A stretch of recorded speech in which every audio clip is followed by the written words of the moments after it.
You may or may not have seen this story the past week. I did, and I clipped it, and I said, we have to talk about this. So the good news, ladies and gentlemen, if you're tired of that regular old vacation spot that you keep going back to year after year, well, the good news is you will now be able to go online, yep, it's up, and book yourself a room on the moon. I'm not lying. Now, it's not going to be inexpensive, but we wanted to find out more about this. Skyler Chan, founder and CEO at GRU Space. He is a Canadian, born and bred in Vancouver, and currently working, I guess, out of California. This is his project, and he is on the line. Skyler, thanks so much for taking the time today. Let me begin by asking you, what made you decide to do this? I know you've worked at various companies like Tesla, for example. Why a hotel on the moon? Yeah, so it actually dates back to when I was a kid. Like, I've always dreamed about becoming an astronaut when I was younger. I actually looked up to Chris Hadfield, right, Canadian astronaut, around when I was 12, and I joined the Canadian Air Cadet program because I wanted to become an astronaut and go. I went for the glider pilot scholarship, and which was a great learning experience. But as I grew older, like, I became really fascinated with, like, hey, like, if maybe not, like, instead of just me going to space, like, what if everybody could get to space, right? And I started looking into, like, the rocketry, right, the science, and digging into that. And I realized that, whoa, we are actually born in this beautiful moment where we can actually become interplanetary before we die. Like, that is, like, incredible. Like, no human being has ever left cislunar space, right? No human being has ever gone to Mars yet, right? And so I started trying to understand, like, well, how do we do this, right? I, as an individual person, especially coming from, Vancouver, right? And, like, everyone around me wasn't in space or tech or anything. Like, it was a very hard lift, right? How do I get myself to a point where we can actually make this happen, right? And so I started digging into a lot around what are the ways that you can make this happen, right? And so that's why I decided to study engineering, work on various space systems in college, and I eventually, long story short, found out that, hey, like, the best way, I developed the thesis that the best way to create this sort of lunar economy and create humans on the moon and Mars is we have to bring people there first, right? Which is an existing market, space tourism. And so that's how I actually landed on the moon hotel idea, which is that, like, building the first hotel on the moon is actually the fastest wedge to making humanity interplanetary, right? It's not going to be building, like, a component supplier in the Commercial Lunar Payload Services program at NASA, right? It's not going to be, working at a larger company, right? Because there's only so much agency that I could do, right? There's only so much, like, autonomy that I have. This is, like, a much more direct and very active approach to sort of chasing that. And ever since I started, it's been fantastic. We've been really grateful to have such a huge wave of people who are excited about it. So let me point out a couple of things here. Number one, when I said you're now live, right? You offer this. It's on your website. You've got a website for online reservations. Have you seen people apply? Oh yeah, no, we the response has been more than what we thought, but yeah, we have applications are open on the website, right? So, Okay, now it says if you want to stay, if you're planning on going to the moon to stay in your hotel, it's going to cost you, first of all, an initial deposit of about $250,000, or between $250,000 and $1 million to secure your stay. Why'd that cost? Yeah. So we actually put a lot of thought into this. So for context, Virgin Galactic and Blue Origin are two companies that offer people the opportunity to go to space, right, for a couple minutes. Those deposits are $150,000. Going to the moon is obviously a much more unique experience. Let's just say that, right? You're going on the trip to the moon. You're staying on the moon for a couple of days, right? You wake up on the moon. You can do a lot of activities, surface activities, and then you come back. And so we had to increase the price beyond 150. The other reason is because, as you may know, the cost of sending people to the moon is obviously quite expensive, right? And so the majority of the final ticket price actually goes towards the flight payment, right? Towards the trip, right? Right. So you don't have your own rocket. You have to go along with somebody who's going to take you there. You don't have your own rocket. Exactly. We're solving our company is solving, like, the actual surface habitation, right? Like the lunar surface habitation, not like the transportation problem, right? Okay. Well, what's the hotel supposed to look like once you get this thing done on the moon? Yeah. So I actually, sort of was inspired by, like, Greco-futurism style architecture.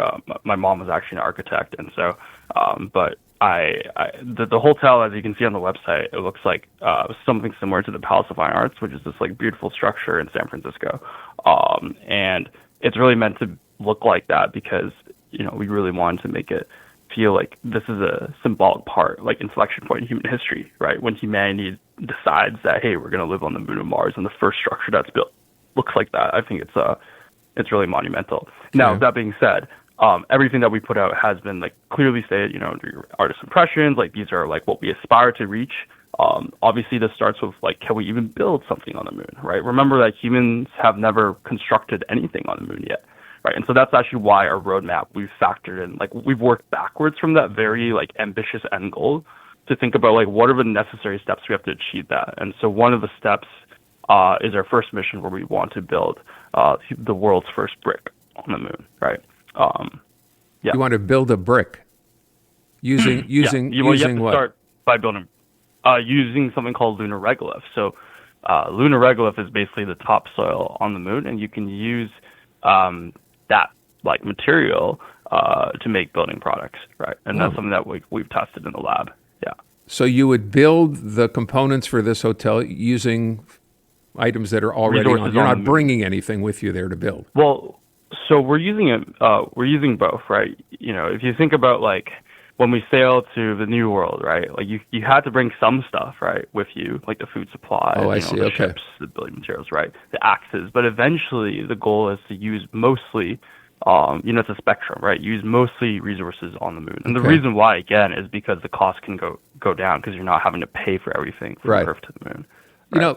I guess one question I have, and people remember, I still remember watching the original moon landing in 1969 that summer. We've not really been back in more than 50 years. I know there's a plan now to be back within a couple of years. Why do you think that's, if it's going to be this easy to get there and actually spend some time there, why hasn't it happened up until now? Well, actually, for the record, right now the plan, NASA is planning to send astronauts back to the moon literally in a few weeks, like early February, so next month. The reason why it hasn't happened in a while is, people can debate around this. Arguably, it's the geopolitics, right? There's always like, humans are always enjoy like competing, right, for things. And right now there's, you can argue there's a bit of a competitive race. But also more importantly, I would say it's because of the launch price. Right. And so there's two things, right? There's the launch cost and there's launch price, right? So, with the rise of SpaceX, right, we've seen companies like SpaceX, we've seen the launch cost internally for them as a company fall, right? Which is great because that means that access to space to things like lower Earth orbit or those, services like satellites, et cetera, that becomes cheaper. And so that's why we've seen this boom of like the new space economy, right? AKA so satellites, communication services, et cetera. But then launch price is different, right?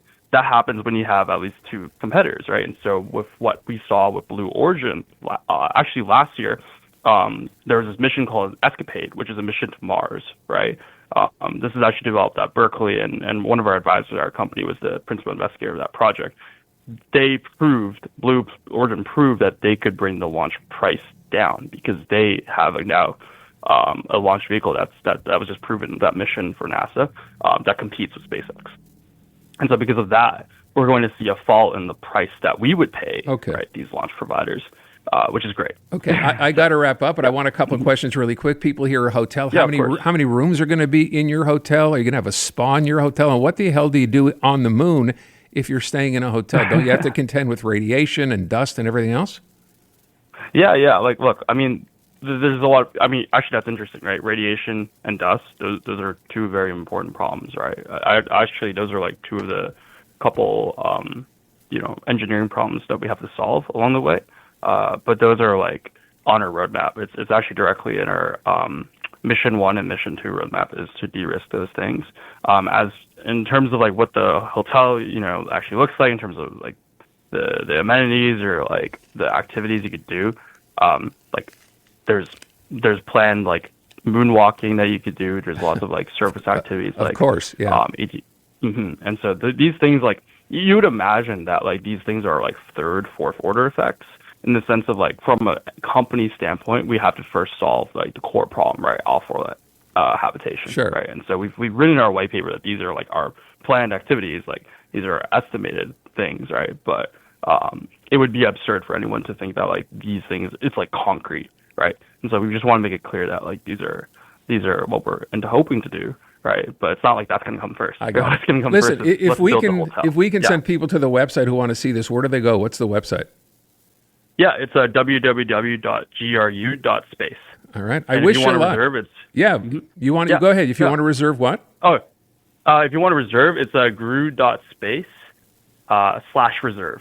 So Okay. that's the quick link. Okay. Listen, I wish you luck. I hope we get to to chat again. I should have mentioned, by the way, off the top, how old are you? I'm 22. Yeah, not bad. Okay. Hey, Skyler, I wish you the best, and I do hope we'll have the chance to speak again. Thank you so much, and best of luck. Thank you so much for having me. You bet. Yeah, Take have a good good care. day. Cheers. Thanks. The newest tracks. Let's go. New music. And the next big thing. Always on the new music first. Your first place to hear it all. Cause you gon' like it, love it, wanna play it twice. Playing now. iHeart New Music. Your digital station for brand new drops, fresh finds, and tomorrow's bangers. I think we need something new. Discover iHeart New Music. Always fresh, always first. Stream now on the free iHeartRadio app.